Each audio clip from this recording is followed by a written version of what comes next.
So for today's practical session, we're going to be analyzing the sales data.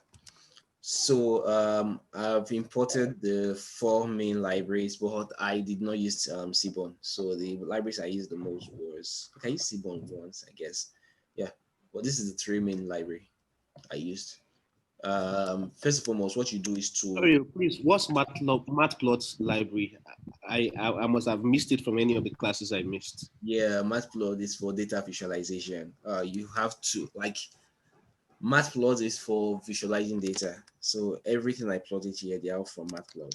So Okay, Matplot. okay, okay, So Seaborn is for visualization too. So these two libraries here are for visualization. These two are for normal analysis.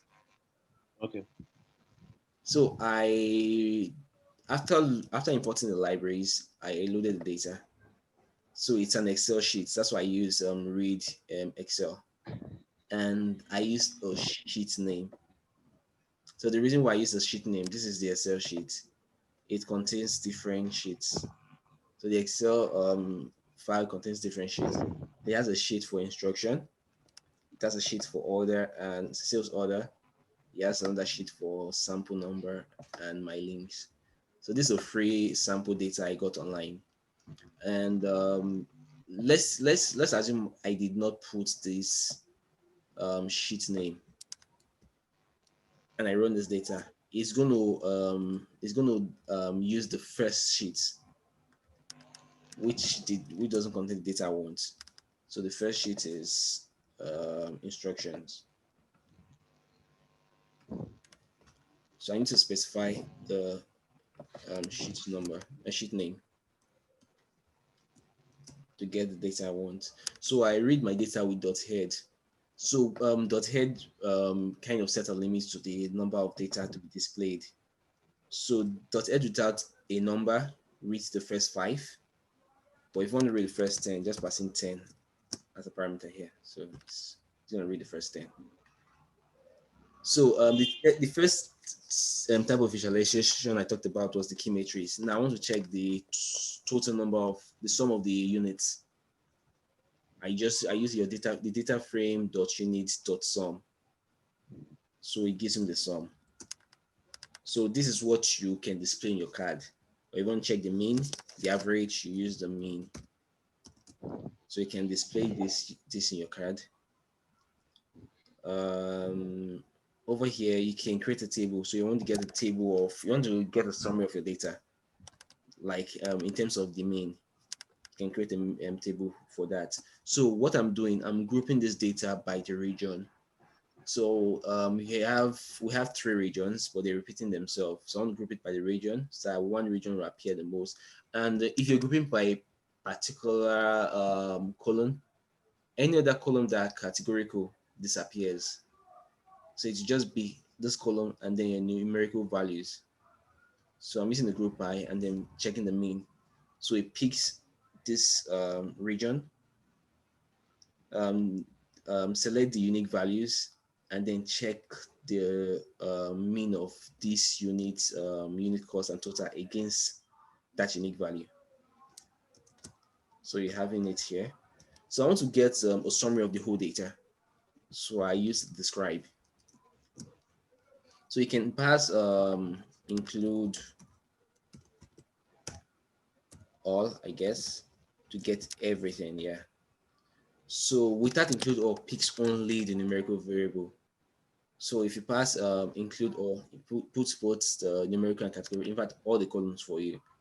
So you can see your dates. So first, last, mean, average, and the rest doesn't make sense because it's like it's an object, it's a date format. Same with region. Region is a string, so the rest don't make sense. So what you can get is maybe the count, the number of unique value, and then the top, like the most frequent. Um, I think same thing here. Yeah, same thing here. This is a string too. Item is same thing, a string. Then these are a numerical variable. So unique doesn't make sense for a numerical variable, but this other data makes sense for a numerical variable. So let me take off this site, just print only the numerical variables. Now, our first plot is the bar chart. So the plot's a bar chart. I'm going to plot the bar chart of this region based on their value count. So value count is getting the you're trying to count the number of times an item appears. So let me just run it for you so you can see how it comes. So central appears 24 times, east appears 13 times, and west appears 6 times. So if you're counting the number of east here, number of central here, and west here, these are the frequency of their occurrence. So you're trying to plot this frequency in a bar chart. So you do that by calling this, which is this, then dot plot dot bar. It's going to plot it like this. So this is actually a column chart, but with pandas it's a bar chart. So bar H, it's horizontal bar chart, which you display it in this format. So the same syntax. So I'm going to create a time series. So I have to set the date time to as index. So what I do is using the set index method on the data frame, and I pass the column I want to set as index, which is the time column. So what it does, it sets this time as index. So if you go up to the initial data frame, you have your index 0 till the last digit. Right now, I'm setting this as the index. So you have your index here, and then your values here. So this is the line chart you're interested in. Okay, so I'm plotting the line charts of this data. So it's smart enough. It picks only the numerical data. So it picks the uh, unit cost, and then the total. So unit cost, and total. So at default, the line chart has a stack of 4s. So what you mean by stack, you're not adding up the data. So you put stack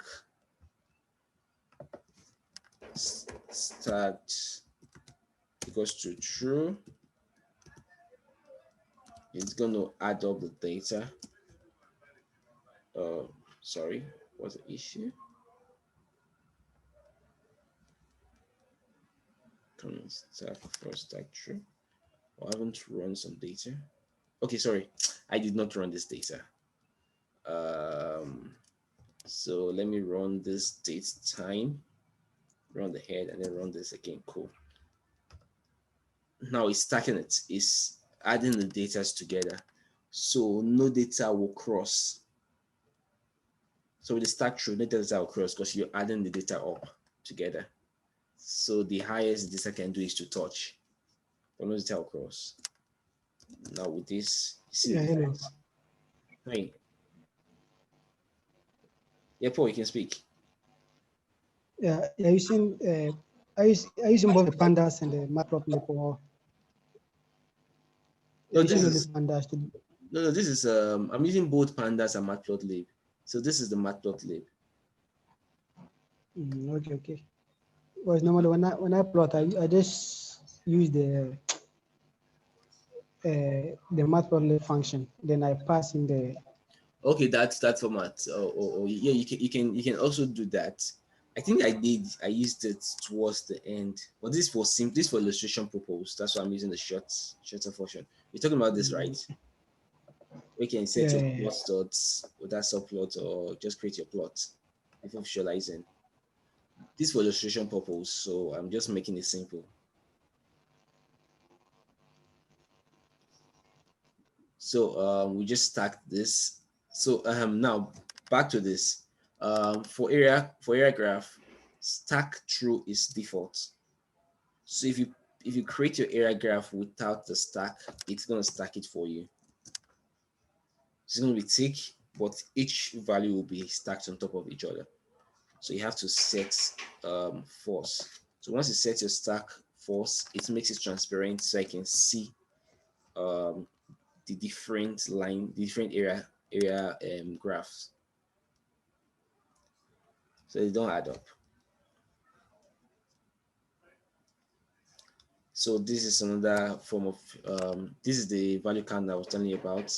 So it's more like for ranking. Now you can check the value count of your reps, and you see that Joe ranked high. Joe is ranked the highest, followed by Grill. Okay, Grill and JD are the same. Now it's just ranking, so you can see your reps and their ranks. So this is pivot table. So pivot table is more of I think it's for comparison, right? Yeah. So you're comparing two different value or variance. You're comparing two different variables. So the region against the rep, and then you're seeing how it relates to both the unit cost and then the units.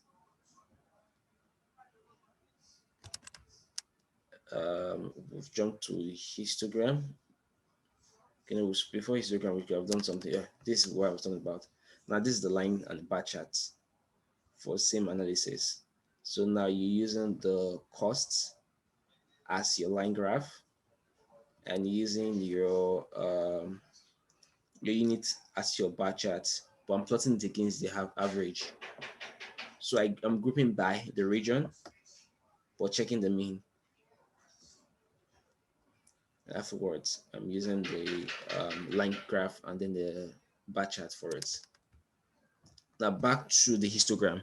So now you're using histogram to plot frequencies. So trying to get the units. Units is a numerical variable. So I want to get the see how the distribution of the unit is. So now from this visualization, you know that unit distribution falls between 0 to 100, and I'm plotting 15 beams. So beams is like number of columns you want to plot. So you can reduce it, so you can make it 5. So it's going to give you the frequency of 5 different beams: 1, 2, 3, 4, 5, and then you can increase it. Let's say 20. It's going to give you that distribution of the 20 beams. Now you can see that you have no value in some ranges. So let me say between maybe 80 something to within the 80 range, there's no value. Now within 20 range, there's no value. So I've explained this. So now this is parental. So everything here I'm trying to plot. Oh, parental, there's no straight method for plotting parental. So I have to write write my equations for that. So what I did, I calculated the cumulative percentage from the sum data. So I did the group sum. It grouped the region and checked the sum, and I picked just the total. So once you do the group and sum, it gives you the unit cost, and then the total. But I want just the total. So that's the group sum. This is the table. So now the group sum cumulative percentage. Now I'm trying to get the percentage of this group sum. So it gives you the total. There's a method called cum sum, which is the cumulative sum. Then divided by the group sum of total. Then you're summing these two. So you're getting the cumulative sum of the grand total of the total divided by the sum of the total, then getting the percentage of it. So this is the mathematical equation, and this will give you the cumulative percentage. So you can see the table for yourself. Let me run this first, and then you see your group.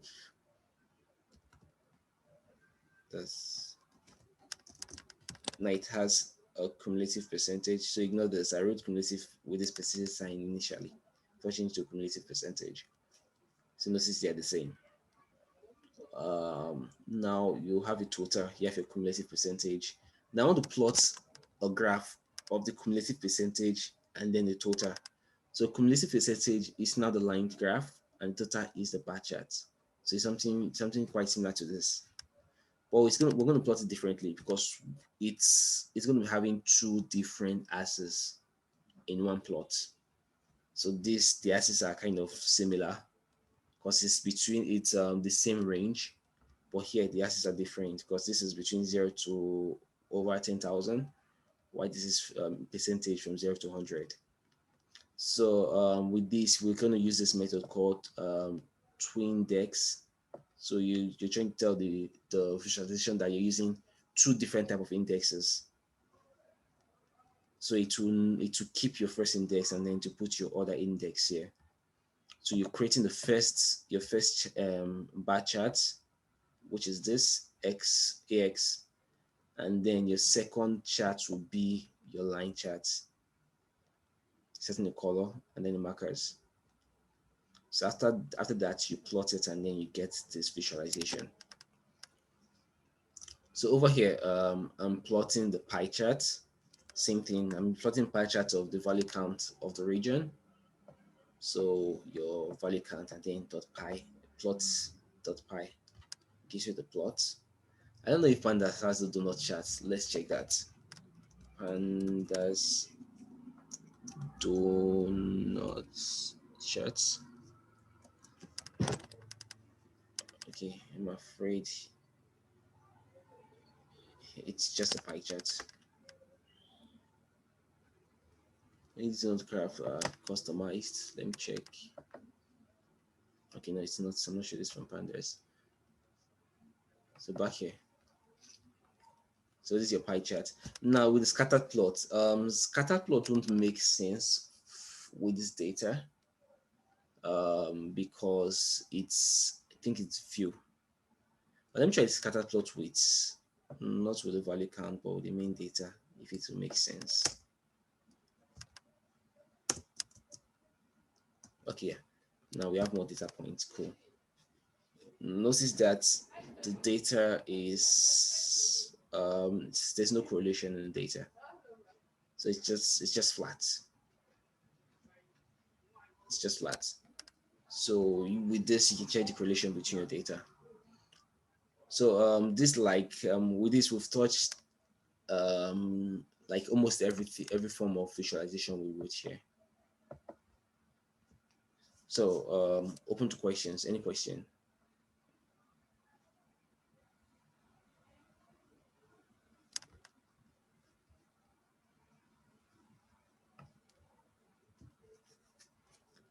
So you guys got everything I taught here, right? Question. The thing is this, I don't even have question. Apparently, I'm far back behind and it's really toning on me. I need to really come up to speed to all this, Okay. right? That's when I will definitely have questions. Just wait for me next week because you have tons of questions to answer. All right, next week you have a take-home assignment. I think next week, this was going to happen next week. Yeah. I will give a data set and then ask questions. So you're still going to work in your team. You're going to answer those questions using data visualization. So I may give a data set like this and ask you what's the total number of users, or what's the total units, or what's the average unit, and give me the unit distribution and stuff like that. So based on the questions, you're going to create a visualization. And then next week, you'll present what you have done. I think that's the way you will learn faster. Absolutely. Okay. From Paul, any question? Yeah, so the data that we did, I guess I saw some regions. Hello. Yeah, I can hear you. Hello. I can hear you. I can hear you. Yeah, with the data, yeah. I guess we had by regions, right? We had the sales by regions. Yeah. Yeah, so I guess we can also like what you said about the ranking. Maybe you can get the sales for each region. Yeah, Then don't worry. them. I'm gonna ask a lot of questions. So you're gonna try to use your visualization to answer those, or data analysis to answer those questions and create visualization for them. So the data we may be using is I'm thinking of using this data from Cindy. So the Cindy data. I don't know if I can show you the data set, but it contains a lot of. I may use it or I may not use it. The reason why I would like to use it is because the data is clean. So because we've not covered cleaning of data, as we've not covered cleaning of data, I don't want to pick a data that is kind of dirty. So I may work with this data or get another data for our next assignment. Almost likely, I would work with this. Let me see if I can show you the data here. Yeah, this is the data. It has this okay, I won't call this a time series per se because it's not continuous. It's a time series, but it's not continuous. It's just for within 24 hours time. And then it has vehicle type, so you can tell the value count of these different vehicle types. You have your platform type. Please strict platform type. Anyway, it will be part of the question. This platform type, though it's numerical, but you should treat it as a categorical variable. So personal business too, you see have some values here. So placement date per month, yeah, it looks like numbers, but you still treat it like numerical. Um, okay, I may use the data, and it also has longitude and latitude. In case anybody wants to take that extra mile to go plot your data, well, cool. I am kidding. I think this data is it contains too much. I may not use it. But I'll look for data that actually makes sense and is similar to the one we used here. Something business related. Then we'll work on it and then submit the assignment. So any other question? So okay, Amazing did not join today because she's traveling. Yeah, yeah. She told. Okay, cool. So you brush her up with what we've done. No problem. Okay, all right. So we'll be running up now, and yeah, if you're interested in building a website with me, please holler me after this session so we can work on it. I want to get the MPP ready at most before next meeting. I think we have something to show before next meeting. So um so expect my message for the class and times for attending. Where is the question coming in? The question for the assignment. When The is it assignment coming? tomorrow. All right. Tomorrow. Okay. All right. Thanks. Yeah. Okay, thank you. Thank Thank you. you very much. Hmm.